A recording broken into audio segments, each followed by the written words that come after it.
rescheduled matches to be played.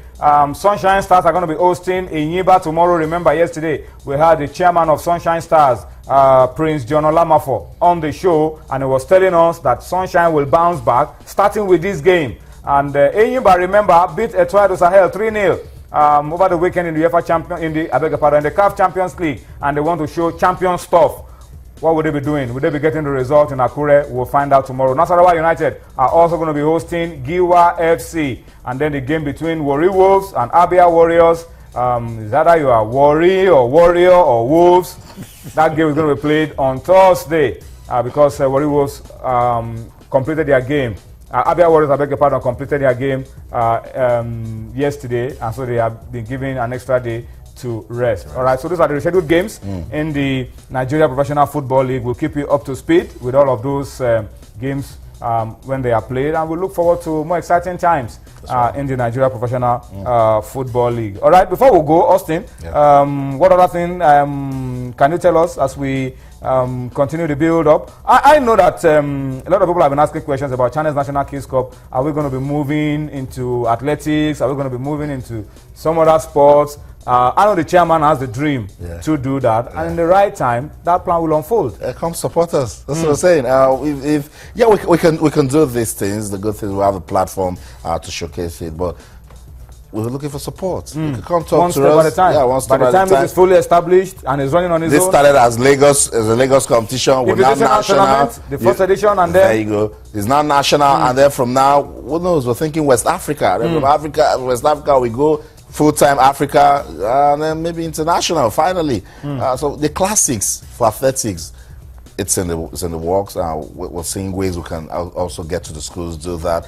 We can actually take sports back to the schools because that's the foundation. That's where development lies doing. That's where we can start, tapping raw talent, And what other way can do it when you let a child know that, look, you're in school and you have this talent, they can work together. That's what they're doing in Europe. That's what they're doing in America. And we'll look at their talent and say, wow, this young child doing so well. Lekon Kuson told us that a girl that was just 10 played for a country at the World Team Championships in Malaysia. She's Chinese. So if she's playing now at 10, Alex Iwobi started at Arsenal at 10, he's 19, and he's playing for the first team and the Super Eagles. Daniel Loda came here, he's just 17, he signed a professional contract with Reading, joined Reading Academy at 9, he's just 17. That guy in 10 years time told he's just how old? 27, and he has played. That's how you raise young veterans. They call them young veterans. They are young, but they have a lot of experience, behind them. All right, Austin, thank you so much for your time. And we will go on a quick break now. This time we're taking you to Abuja. It's been a very good day for our football. A lot of guys have been taunting us, taunting the Super Eagles, that what the girls can do, the boys cannot do, and all of that. It's okay. The boys will bounce back. But the good news is that the girls are really doing us proud. Today, the Super Falcons of Nigeria, 7-time champions of Africa, took out Senegal, and they qualified for the African Women Cup of Nations that will be taking place in Cameroon later this year. They did it in convincing style, beating Senegal 2-0. Of course, over the weekend, the first leg was played in Senegal, 1-1, so we qualified for the tournament, 3-1 on goals aggregate. 7 other countries also booked their place. Today, we'll talk about that after this time out. Let's take it to Abuja, bring you highlights of how our girls did the business against Senegal today.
All right, thank you for staying with us. It's still sports tonight. I was almost saying China's National Kids Cup, but it's all the same. It's all one and the same. But it's sports tonight, and we're moving on now to the final part of the show. I'd like to introduce to you Cosmos Chukwuemeka. Cosmos is back with us on the show tonight. Cosmos, I'm sure you've been tracking the UEFA Champions League. It's been a night of drama. The big teams are turning things around. Manchester City are on the verge of qualifying for the semi-final for the first time. Ronaldo has been doing what Ronaldo does best, score goals, and amazing goals at that. 3-0 over Wolfsburg at the moment. Wolfsburg just need to score one, and they could just throw everything overboard for Real Madrid. And anything can happen in football, although we have about 2 minutes of football left to play. But let's come quickly, Cosmos. The big one today for us is that the girls have been able to do what the guys couldn't do, and hopefully we should be going to Abuja any moment from now. Once we're ready and we get through to Cecilia Amorogbe, we'll be able to connect with her via telephone so that she can talk to us about the team. But it's good for the girls. Not going for the Olympic Games dampened our morale, our confidence a little bit, but it's good to see them bounce back to winning ways. Yeah, of course, that motivation is there. I mean, they went to Dakar on Friday, and yes, everybody expected that they would win. Of course, they had chances to win that game, but then they couldn't just win that game. They came back with a draw, and they knew that they had to do the business in Abuja. It's going to be a very difficult one. They knew that playing against the Teranga Lioness of Senegal, they would have to bring in their A games. Despite injury worries to Desire Okparonoze, of course, they were able to, try as much as possible to win. Yes, a certain Aziza Toshola actually missed a penalty, an unlucky one there. That ball hit the bar, and of course, the next ball by, I think the scorer of the goal, he couldn't, exactly, couldn't even just go into the net. But then, afterwards, the goals start coming, and they got Rita Chikwelu getting a goal. Exactly, and Igbenovia also getting a goal. So they made sure that they got that goal, and it's a good one for Florence Omagbemi. This is a second competitive game in charge, and she can always take it from there. So right now they know that they have to start preparing for Cameroon. It's going to be taking place between November, I think the last week of November to December, first week of December. So it's really going to be a very interesting one. They know that they are the defending champion, and preparation just have to start quickly. All right, that's a good. But Cosmos, what would you want the Nigerian Football Federation to do, as it is with the Super Eagles, so it is with the Falcons in some ways, because the plan is that at some point some foreign coach will come for the Falcons. Omagbemi has qualified the team now for the African Women Cup of Nations. Would you still be expecting that somebody will still come to boss her in terms of the team? I think she pretty much knows the fact that she being the chief coach of the Super Falcons, and she knows that she has to be the technical advisor on the interim basis, because it was already spelled out. The Nigeria Football Federation has known and have made it clear that they are going to get a foreign coach for the Super Falcons. So so it is now left for the Nigeria Football Federation to do just that. But then whether they bring in the foreign coach or it is Florence Omagbemi